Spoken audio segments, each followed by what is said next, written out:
to join us.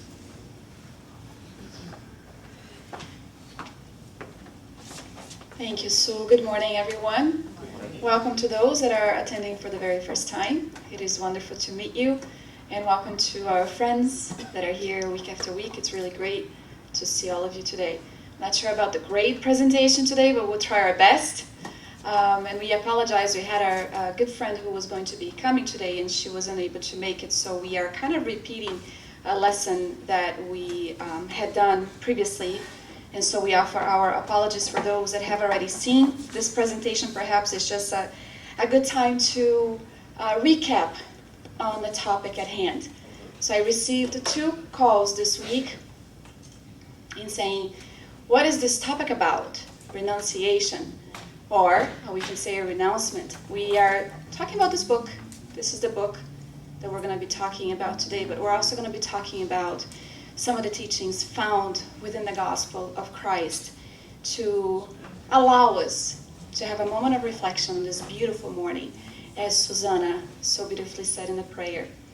It is a moment for us. It's our time to regroup, to pray, to meditate, to ponder about our lives, responsibilities, and duties. The work that Susanna mentioned during her reading. Not the actual work that we have during the week, but the work of self-betterment, of enlightenment, and of spiritual growth. And this is why we chose this book today, Renunciation. Can I have a show of hands of those who have read this beautiful book, Renuncia in Portuguese? Very good. A few of you have read. Those who have not, it's an invitation to dive into the story of Alcione, a highly elevated spirit who decides to, out of profound love. I have to pause here because Emmanuel describes Alcione's psychological makeup as being very complex. And for those of us that have not yet reached that kind of spiritual elevation, it's hard for us to understand the kind of love that empowers the spirit to be able to descend from very high spheres to come down to earth, a planet of trials and expiations with all the dangers that she would be exposed to be able to help the love of her soul, the love of her heart. It is a romance story, a romantic one, but not on the way that we understand romance to be. It goes way and beyond the kind of love that we know of. And so we decided to bring a few questions as we begin our study today before we get into the book Renunciation. For us, and nobody needs to answer this out loud, it's just for us to reflect as we go through our study. What does it truly mean to try and live according to the gospel? As a reminder, Spiritism is religion, science, and philosophy. So it allows us to ask these questions and try to see how is it that the gospel can be applied in our daily lives, and better yet, are we trying to make an effort to try and live in accordance to the teachings? Because we haven't yet reached a point in our spiritual evolution where we are 100%, like Alcione, living in accordance to the teachings of Christ. Not yet, at least we make an effort to do so. So the protagonist, Alcione, will offer us moments of reflections. As we progress from one chapter of the book to the next, it's as if we are invited to dive into her world and try to understand this complexity that Emmanuel describes as being the quality of spiritual elevation that she has. But Emmanuel poses yet another question for us. Because a lot of time when people seek the Spiritist center, the notion that takes about that for us to evolve, for us to grow, for us to rid of the things that make us unhappy, we have to embrace certain responsibilities. And so he asks, are the teachings contained in the gospel it's kind of like italic, the pathway to happiness? And he answers in stating that the way that Alcione lives her life tells us that to live according to the gospel or to understand this pathway to happiness is not just memorizing certain verses of the good news. We all have our favorite verses, right? Do unto others as you like them to do unto you. We have them memorized. Emmanuel states, it is necessary that one must have a profound means of self-examination to seek the inner illumination on the never-ending search for truth and spiritual progress. That's what he says. So more than memorize the verses, we have to have a profound means of examining it and trying to see what those teachings truly mean in our lives. He goes further. He says, the gospel in its fullest expression is a long upward path whose end we cannot reach rightly without understanding and applying every detail. But this, of course, is a gradual process because, honestly, who among us truly know and understand and are able to apply the gospel in every detail of our lives? Whom among us can do that, right? But Earth is a school. It's a process of education that we have all been enrolled under. And the great teacher is our Master Jesus, leaving with us examples that have yet to challenge every part of our being as we grow and we spiritually evolve. Emmanuel states that a lot of the students of the gospel assume that they have reached the limit of understanding of the gospel of Christ. But if they were to look at the way that they live, they think, and they react, and they feel, they would find that they have yet to reach that upward path that has been offered to us with the message. So he says, Christ's message must be learned, pondered, felt, and if possible, lived by. So we learn here, we ponder about the aspects of living in accordance to his message. We feel it because often we get touched by the message of the gospel. But the last and final step, most importantly, is trying to live in accordance to the message. So it's not enough to be informed. A teacher may be able to teach us something, but unless they're able to offer us a moment to put into practice what we have learned, truly, we're not taking the entire experience of this reincarnation and trying to make the most of it. And those that are professors here, like we have a professor sitting right here, I think she can abide by that. She can offer all the theoretical aspect of what the students are trying to learn to, what is the profession that they will seek? Your students? Physical therapy. But what she does with them is she goes and she takes them to see, to put into practice, to be in contact with patients so that they can understand what it is that she is applying in the classroom. So both have to go on together to be able to reach the peak of the education. So Alcione will say that the gospel cannot be reduced to simple recital. In reality, she will tell us that Christ hopes that all of us may make his gospel of love and wisdom a prayer companion, a textbook for our daily learning experiences, an aspiring source for our humblest actions in our daily work, and a code of good manners for fraternal interaction. So a lot of people come into the center and they say, it would be nice if we were offered a manual on how to live. And we do. We have it. We have a manual of good living. Spiritism for Dummies. Spiritism for Dummies is what gospel should be called, right? We should come up with that book, Marcelo. Spiritism for Dummies. So here we have the gospel of love and wisdom should be our prayer companion. It should be the go-to book when we have a question that is assailing our souls, that is creating doubt, that is creating pain. That is the manual that we should seek. And of course, there are many other great readings, but we're talking about the gospel, and that's why we're making the marketing of this book. How many times have we opened a book and find a message that is exactly what we want to hear? Sometimes it's not exactly what we want to hear, but it's what we need to hear at that moment to facilitate facing the obstacles that we have just encountered. And so I'm not going to narrate the entire book because no one can do it as best as Emmanuel can in the richness of details that truly touch our hearts and our souls. I'm going to let you do that yourselves. But we're going to allow the moment of reflection today to talk about the aspect of renouncing oneself.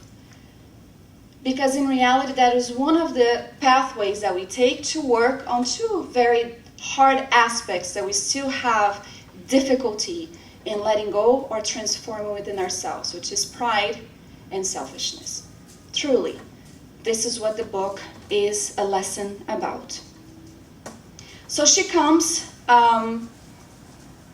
dives into the flesh, requests to come back and dive into the flesh to help Charles. Charles is the character in question. After many existences, he has yet to reach that peak of evolution, which she has already reached. And he's feeling inconsolable, he's scared, he doesn't really know what to expect with the veil of forgetfulness. The very first chapter of the book talks about the fear that most of us probably felt upon reincarnating in this very existence.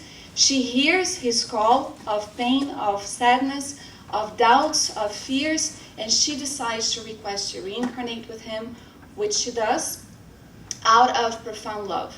And so Emmanuel will state that all the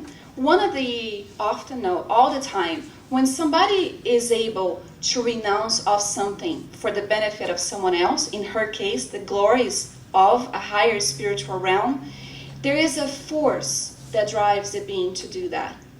And the driving force is love. I can look around the room, see many mothers here, daughters, fathers, parents, friends, who have been able to do exact that. Certain sacrifices that are required when we envision someone else's happiness over ours in an effort to assist them. And I want to take a point here and be careful so that we can understand that in no way, shape, or form are we talking about taking a passive mode or an accommodated or even submissive mode. We're talking about something completely different. I remember talking to a friend of mine about something personal that I will not share on this public lecture, but it was something that I recognized as something in my own personal life that wasn't yet possible to achieve. And I was often questioned by people, which was great, because we have to do this work. Am I truly just simply trusting God and living my life in accordance with what I think is right? Or am I simply taking a step back and being submissive and passive and unproductive? Am I renouncing something because I believe that's what I should do? Or because honestly, I don't want to do the work and go after or feel the certain things that comes with sacrificing a dream, a position? It's going to get better, trust me. So the book today is going to ask us two questions. When we talk about renunciation, do we understand it as one that is selfless and renouncing for the benefit of a greater cause? Or do we renounce on our own obligations and duties to benefit ourselves for the immediate pleasures of the world? That's another aspect that we're going to talk about here. And later on in the study, we are offered a broader understanding of what this question truly is about. Renouncing on our obligations and duty for the benefit of ourselves, for the immediate pleasures of the world, ignoring the duties and responsibilities of our own life. This is what the study is about. So from a spiritist perspective, renunciation is the most eminent sign of progress when we try to overcome our own egos. That's the explanation that we have from question 912 of the Spirit's book.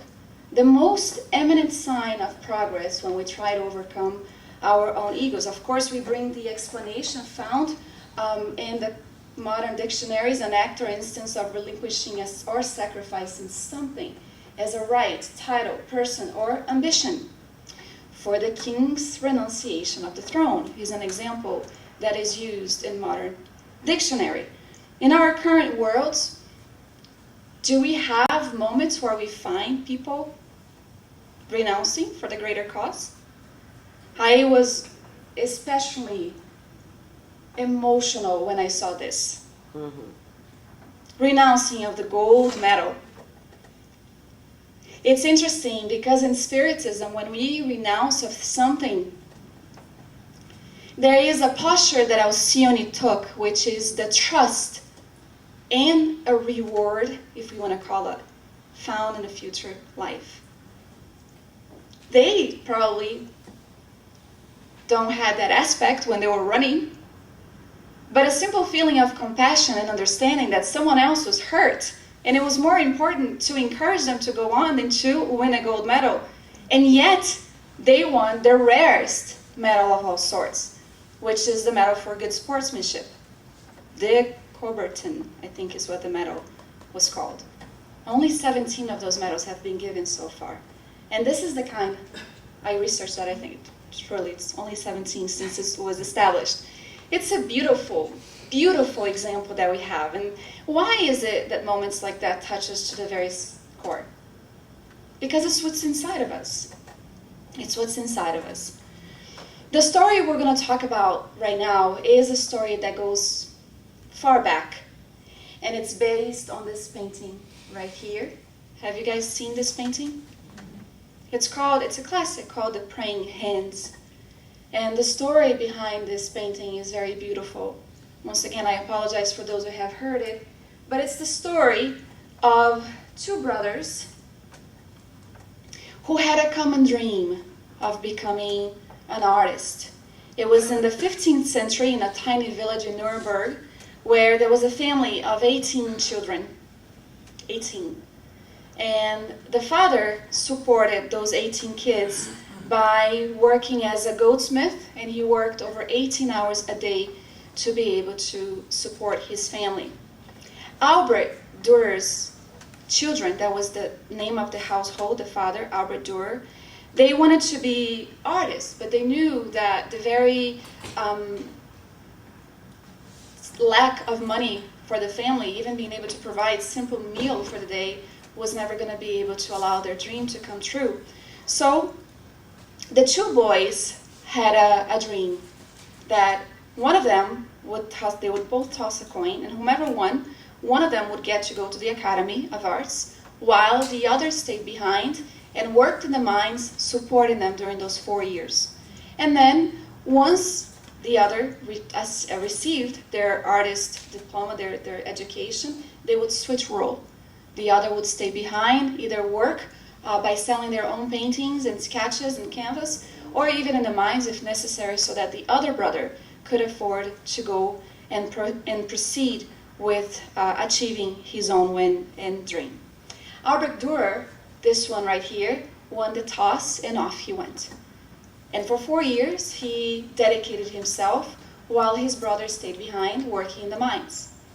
But he was so good that in the second year, he was already making money off of his sketches, and often even assisting the professor in trying to educate the other students, because that was his calling all along. And once he graduated and he started to begin winning considerable amount of money, he returned home, and the family received him with a beautiful dinner, a moment where the father was truly proud.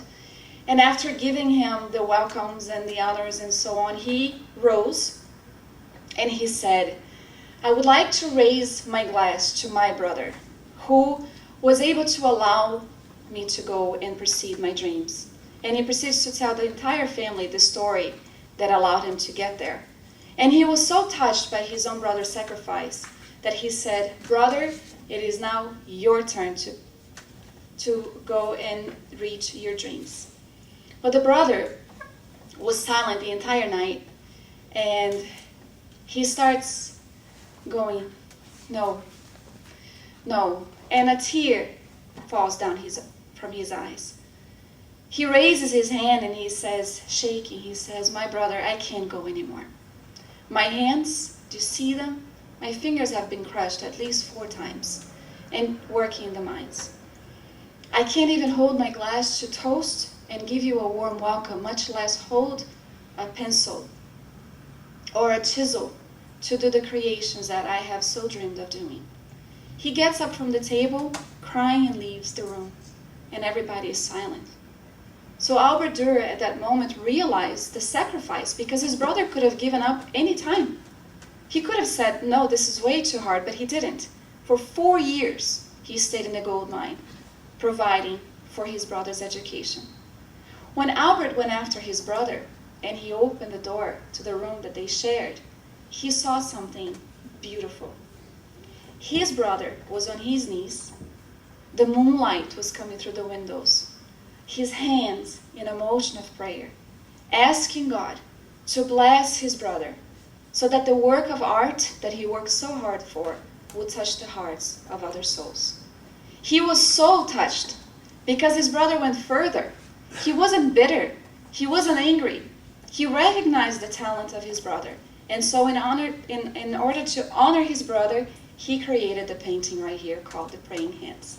And it became a classic for those that follow art and truly love the history behind some of the most beautiful artistic pieces that are available out there. So it's a moment of what? Of renunciation, of sacrifices, of being able to put someone else's dream ahead of theirs, someone else's interest and desires before their own, for recognizing their perhaps an obligation, a duty, something that was planned before even reincarnation, and staying true to what has been called from each other. I could pinpoint several beautiful people in my own lives that I have met. My own life, just this one, that I have met, that have had moments of sacrifices, of renouncing a feeling, often crying, sometimes feeling alone, not recognizing that the moment that they're doing of renouncing their own happiness on behalf of their children, a family member who is sick, either physically or spiritually or mentally. There are so many beautiful cases. And so the study from our morning today, the study is for us to reflect upon how far we have come so far, how much we have grown spiritually. We see cases after cases in our own Spirit Center that truly makes anybody proud to know certain people and the way that they live. And this is why we wanted to bring the story here today. There are countless examples. And we find that for us to be able to reach this kind of attitude, Spiritism comes and tells us that there is something that we can do to develop certain virtues of the soul, eliminating certain vices so that we can reach this point. And they're talking about the aspect of self-denying. Denying oneself is the most effective means of fighting the predominance of the corporeal nature. Because according to Spiritism, one of the things that holds us back is the predominance of allowing the material things to take over the spiritual. And as human beings become enlightened about spiritual things, they attach less value to material things. And Allan Kardec continues later on in the paragraph of this question on a note that this all depends on the education of the soul. So why is it that I'm going to practice self-denial? And why should I attach less value to material things? Why? Well, if we are immortal spirits and we have a vision of this, then the answer is quite simple. The more we practice attaching less value to material things, the more we start practicing and attaching more value to the spiritual ones, to the things of the soul. Selfishness is connected to the influence of matter, from which we are still close to our origin and we can't yet free ourselves from. There is a story narrated by the spirit Amélia Rodrigues. By the way, her book, Premises of the Prelude to the Kingdom, is coming out soon, in which she narrates the story about a young boy, a young man, not a boy, a young man, who had the desire to follow Christ. She starts narrating the story and she tries to take us there, envisioning the moment in which Christ walked among us. She said those were days of intense happiness and joy. Even those who couldn't really understand Christ's mission, they felt enveloped by his magnetic power, by his love that emanated all the time and all sides. And there was a boy, a young man who had the courage to say, "Master, I want to follow you after the honorable invitation. Follow me." He had already decided that he was ready to do that. And there was a silent moment when he said, Master, I want to follow you. I want to follow you. Amelia Rodriguez says that the silence had to do with the question. When he said, Master, I will follow you, what did that question, or what did that answer really entail? Have you ever considered that? We see Christ and we feel empowered by his teachings, and we say, wow, I want to follow his steps. But do we know what that entails? And so, Amelia Rodriguez says, to follow him meant to renounce the vain ambitions of the soul. Plain and simple. Meant to renounce the vain ambitions of the soul, the earthly pleasures, the treasures that are not of the soul. She goes further, she says, for that young man who had everything, it meant having everything yet not possessing anything at all. She turns it around, being possessed by things. Being possessed by things. So, when he asked Christ what else he could do, he said, if you want to be perfect, go, sell your possessions and give it to the poor, and you will have treasure in heaven. Then come and follow me.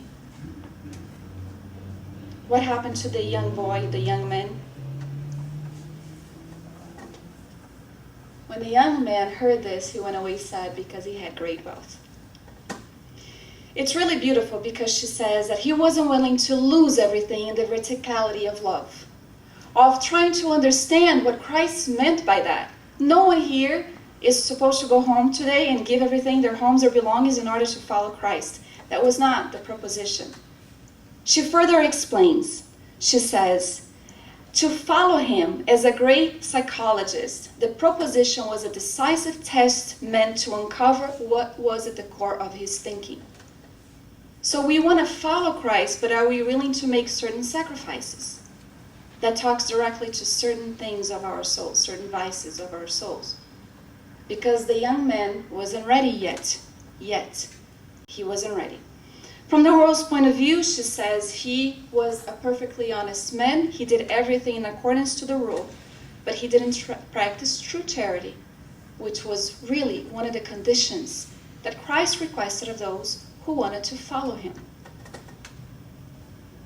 Now, a lot of people will say, what is the limit of being charitable, and what is it that I need to do in order to be able to say, Christ, I will follow you?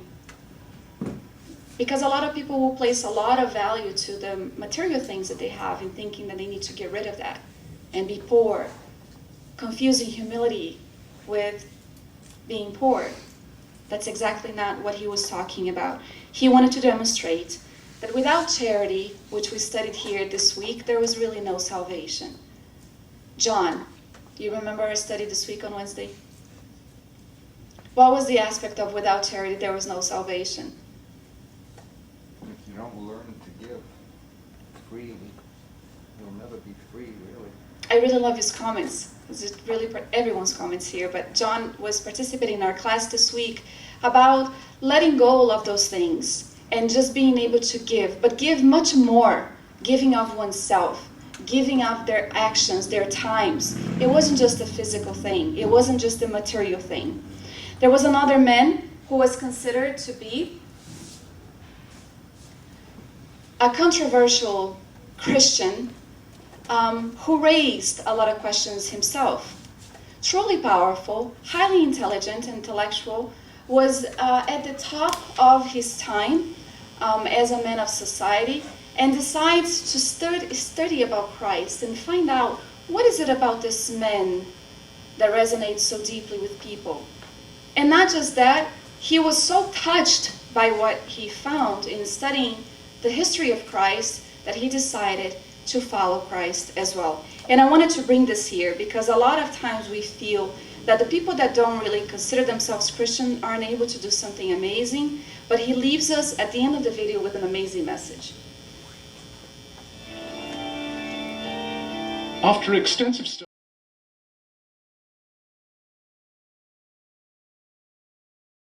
understand himself to be the Messiah. This is his findings. That he not was facts. mistaken when he predicted the end of the world during his own lifetime, and that many of the accounts of the Last Supper were creations of the early church writers.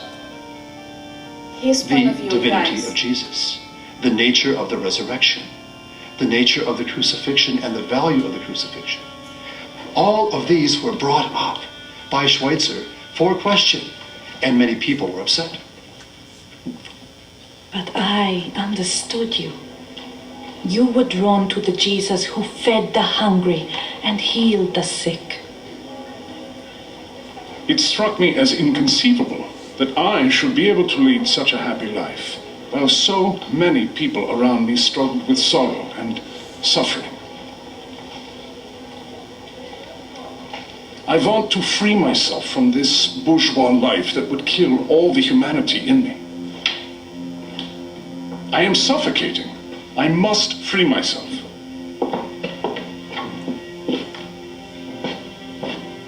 Then one day you found out about the way Europeans treated Africans in the colonies.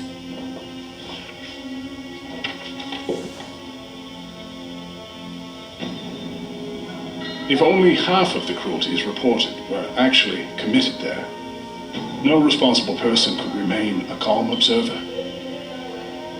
I've got to do something.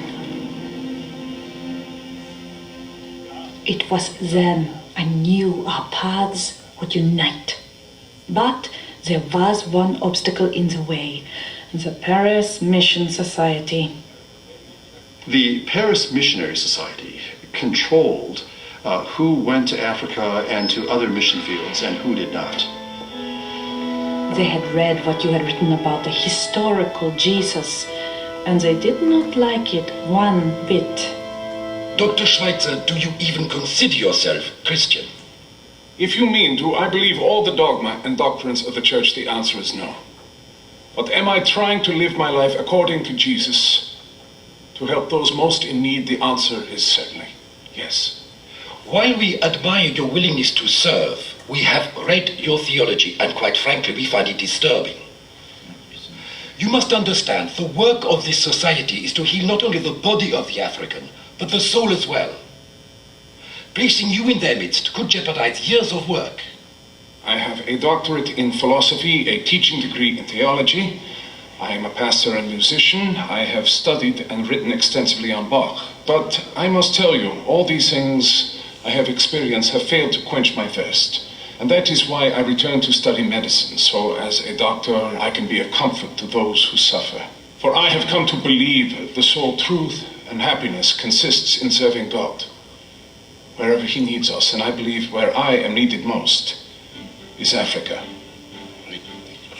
He went one by one to the members of this Paris Missionary Society. He spoke with them in some impassioned and personal way and helped to convince them that he wasn't such a bad guy after all. And then he promised that he would go and do his medical work, and he himself would remain as silent as a fish. I saw important people become like children in the presence of my father.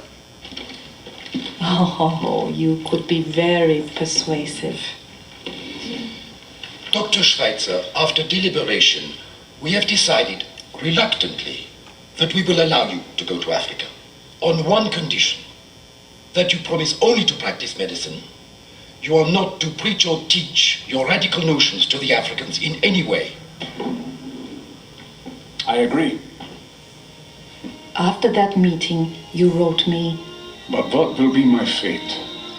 I go there to be with Jesus. He may do with me what he will, and I will find out what those words mean that Jesus said, "Who loses his life for me and for my word, he will keep it."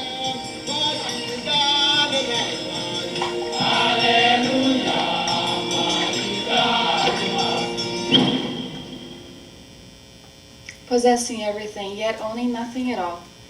Giving of oneself. It's interesting because one of the things that he says, which to me truly beautifies the human race, when we see someone else's suffering so great, greater than ours, there is no way that we can remain unresponsive to the suffering all around. a man of that kind of intellect growth, to be able to say that he will go and be with Jesus, renouncing a lifestyle that he said if he maintained it would kill the entire humanity inside his soul, in his heart. When we see examples like this, one of the things that Amelia Rodriguez states to us is that oftentimes we say, I will follow you, I will go be with Christ. Yet many of us take a step back, and she questions, is it fear? Are we afraid of what we think we might lose? Do we have an understanding of the spiritual treasures that we acquire when we detach ourselves from the material ones? She goes further. Is it uncertainty or sheer laziness that we don't practice following the teachings of Christ? And what are we so afraid of when we renounce ourselves? For Albert Schweitzer, for everyone else that we so admire, to renounce oneself is a voluntary decision. Nobody is obligated to do anything. It's a stance that one takes in order to be able to do something for the better of someone else. A classic example that we have in the gospel was the poor widow who gave of everything that she had because she was envisioning someone else's suffering before her own. And many other notable examples that we have that we can talk about, Mother Teresa, Martin Luther King, all of the classic examples. But a lot of times people will say, I'm none of them yet. So what is it that I can do? What is it that I'm able to do? Because unless we have a spiritist or a spiritual point of view of life, renouncing oneself for the betterment of someone else, for benefiting someone else, Paul would say, unless we understand what the message of Christ was, all of it would sound foolish to anybody who would try to take up the cross and follow Christ. Do we understand really what's behind all of this? So Spiritism tries to come and shed some light. Allan Kardec, in the book Heaven and Hell, talking about the future life, he brings a paragraph that is pretty profound. He says that often, when we are caught in arrogant and proud selfishness, we don't know how to lose for a few days in order to gain an eternity, or to give up transitory qualities in order to obtain the ultimate gifts of life. This is pretty profound. Let's take this back here for relationships for just 1 second. I witnessed a fight between a couple that I just sat back and watched. I couldn't believe it. The fight began because there was a late bill that was sitting on the table. And the person had 10 days to pay, and she didn't. And so the husband started screaming at her. She had her own argument as to why she didn't pay the bill. Well, he had his own argument as to why she should have paid the bill on time. The fight escalated as such because both of them kept screaming at each other, saying, you need to listen to me, I am right. So he's like, I'm not going to sit here and allow you to talk to me that way because I am right. So it was like a toss back and forth about who was right about that situation. And really, when we hear some psychologists, they will say that in a relationship, when we have to have the last word and it needs to be right, that's all we get to be. True, Sherry? That's all we get to be, right? So let's just take the comment by Allan Kardec and consider a little bit what this means for us as spiritists, as immortal spirits. If we were able to just lose for one day, not having the last word, not going home with what was the Brazilian called desaforo, right? The offense. Don't take any offense home. Make sure you stand your guard and voice your opinion no matter what. How many relationships fail because of that? And I'm not just talking about relationship between partners, husband and wife and wife, husband and husband. No, I'm talking about relationship between siblings, between friends, in society. If we were just able to practice humility and take a step back and silence ourselves. This is one of the classic examples that we have here.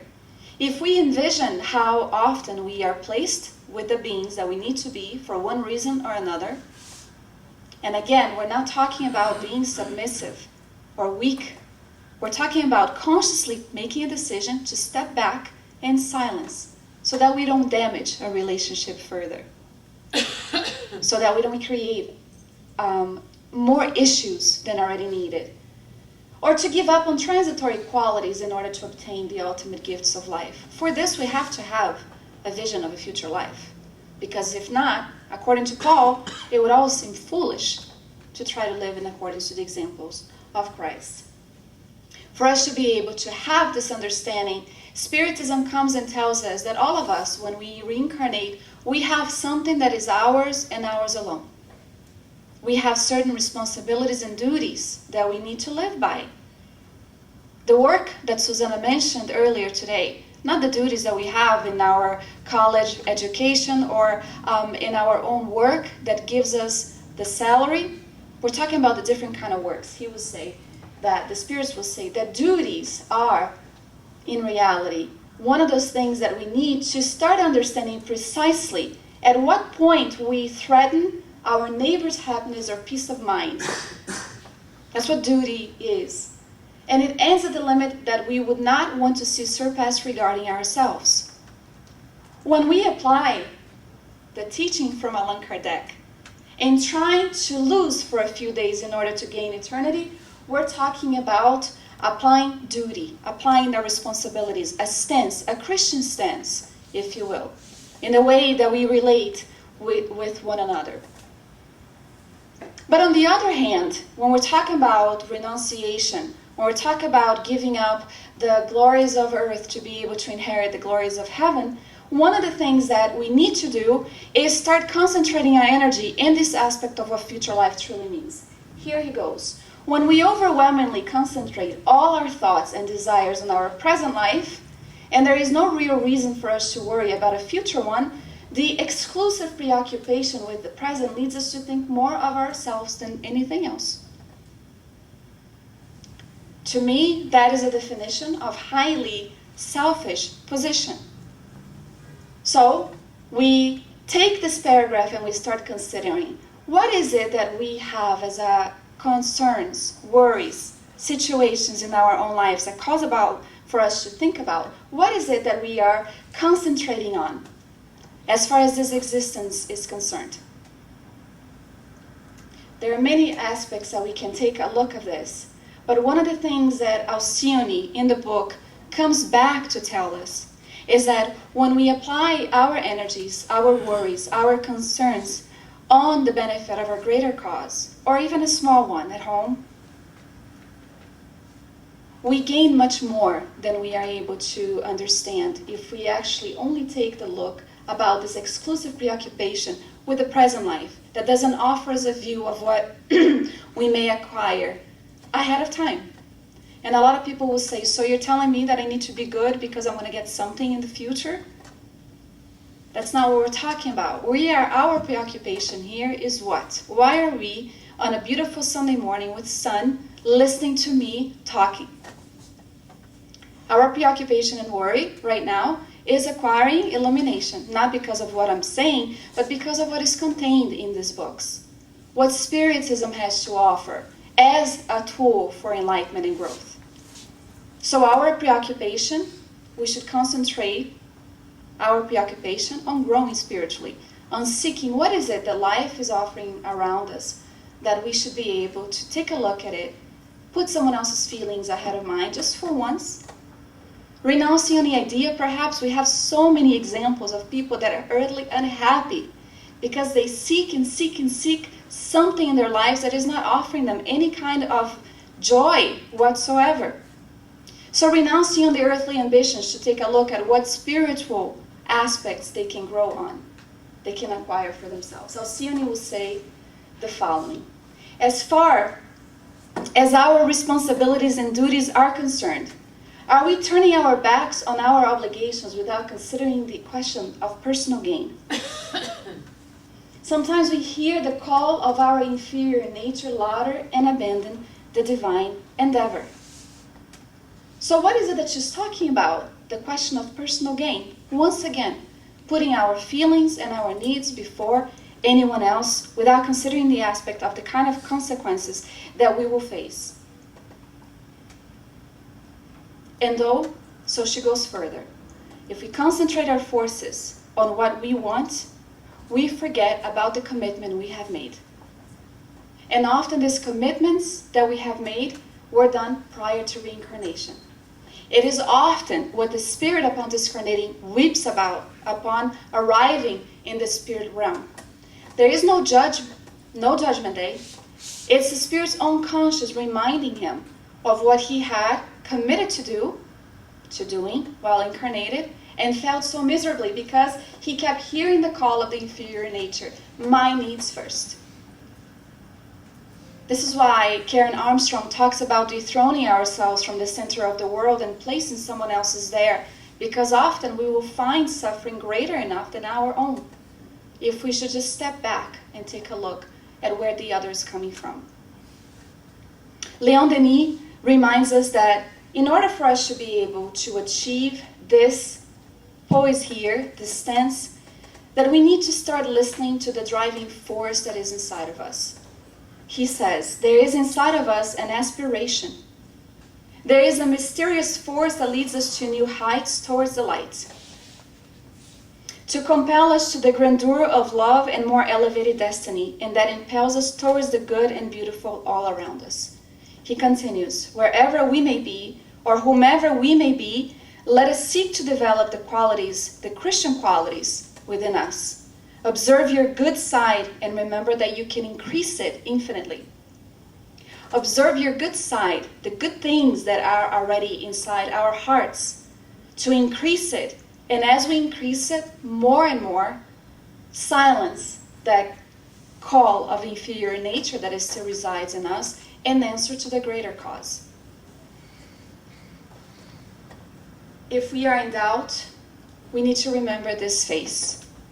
If we are discouraged, if we are saddened, if we are dubious about any of the kind of responsibilities that have been entrusted upon us, we should remember this face. And not just this face alone. We should remember that he called upon us to be encouraged and to be faithful. Because in accordance to Oceany, every noble obligation is what's going to beautify our path, and we must not be sad of the great or simple tasks that have been entrusted to us. It doesn't matter if it's in the family home, in society. There has been a task, a responsibility, a duty that has been entrusted upon us that often we requested prior to reincarnation. So unless we are able to renounce on being passive about what we need to do and taking an active stance in trying to answer to this kind of simple tasks that often we feel is not as great as a Mother Teresa or Albert Schweitzer, it's exactly what we need in our own evolutionary process and spiritual growth. I highly recommend a light reading of Renunciation as you study the Spirit's book or the Gospel According to Spiritism or any of the books by Allan Kardec, to try to dive a little bit deeper into the understanding, because what Alcyone did about incarnating was answering to the task that she requested in order to assist the love of her life. And whether we recognize it or not, those that are around us, the situations that have been presented before us, are there because it's there for development of love, forgiveness, understanding, and tolerance. And unless we are able to practice the sense of renunciation, we will never be able to say that we too are renouncing the things of the earth to be able to receive the glories of the heaven. With this, I open for comments and questions, and I thank you for your patience this morning. Fear of lack. And once we can see that in somebody, I think it's so much easier to help, to understand what's going on within them rather than judging, because we do judge, selfish people. I know I've done it many times. And people who have a lot of pride, I find to be have very low self-esteem. So I think that's even a simple way for us, through the Spiritists, through growing morally, once we understand that, we can even help them to see a different path. Beautiful, Sandrita. It's actually also a stance for us to continue developing a healthy and compassionate way of looking at each other. Because it's like Amelia Rodriguez said, it's a sense of fear. What are we afraid of, right? So you said that beautifully. What are we afraid of losing? What are we afraid of giving up? And of course, when we're talking about the education, it's a process as we grow and evolve. And if we have reached this point where we can have this kind of knowledge that you have, we have to apply it and eventually hope that others will get there as well.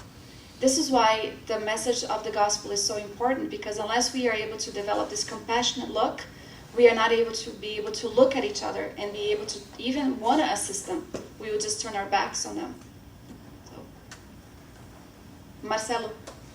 So when we think about renouncing, giving something up, the first instinct is we're giving something material up. Mm-hmm. And in her case, she was renouncing so much.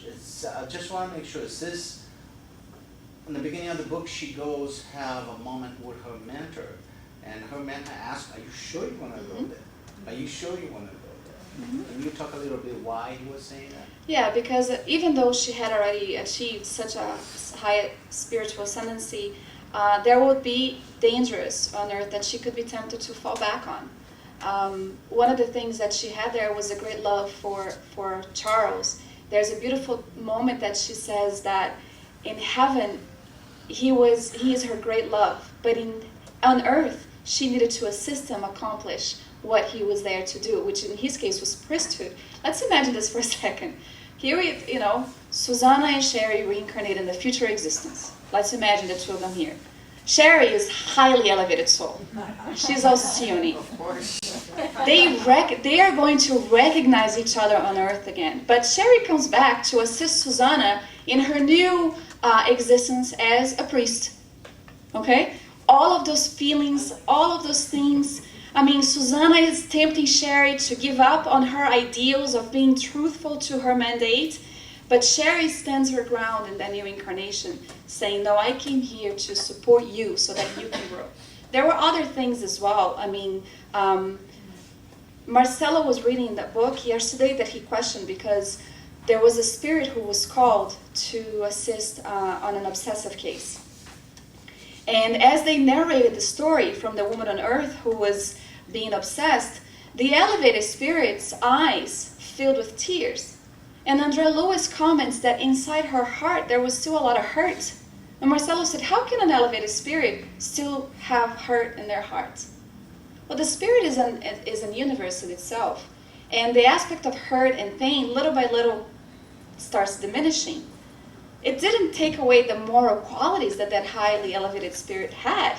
And that's the beautiful thing about us, spirits as a whole, and the compassionate view that Sandra talks about, and what Leon Denis talks about, intensifying the good that we already have within, because it takes many lifetimes. So Alcyone, highly elevated, but once she was already on the flesh, with the veil of forgetfulness, only having as a compass the teachings of the good news, she could fall prey to lots of things, to the temptations that would be in encountering Charles yet again, and not truly being committed to assist him on that endeavor that he had embraced. So you need to read the book to understand, but it's really a really good point.